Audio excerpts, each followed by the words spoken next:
I'm Catherine Jacob and I'm a children's author, and I'm going to give you my top 5 traditional fairy tales.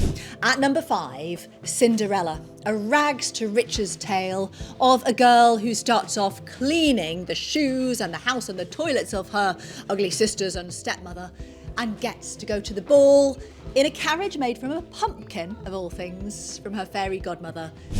At number 4, it's the 3 Little Pigs and the Big Bad Wolf. Of course, those gorgeous 3 Little Pigs make their houses out of straw and sticks, not very wise, and bricks, and along comes the Big Bad Wolf, who'll huff and puff and blow their houses down, but in the end, poor old Wolfie gets his comeuppance, doesn't he?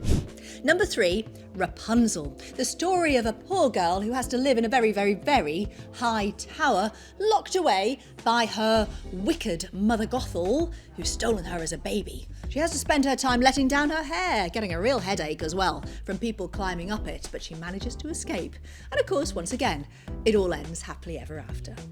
In at number 2, Snow White and the 7 Dwarfs, the story of a girl who has to flee from another wicked, evil witch who has a magic mirror asking, "Mirror, mirror on the wall, who is the fairest of them all?" Snow White goes to live with 7 lovely, kind dwarfs, but along the way she eats a terrible rosy red poisoned apple and has to sleep.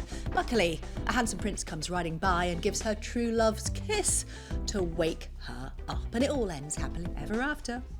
In at number 1 in my top 5 traditional children's fairy tales, it's Goldilocks and the 3 Bears. Why? Because I love this intriguing story of a little girl who's out for a walk in the forest by herself and goes into an open cottage to find 3 gorgeous bowls of porridge, 1 too hot, 1 too cold, 1 just right, and gets her comeuppance, to be honest, for having gone into their house in the first place and eaten all their food. It's a brilliant story, and that's why it's number 1 in my top 5 traditional children's fairy tales.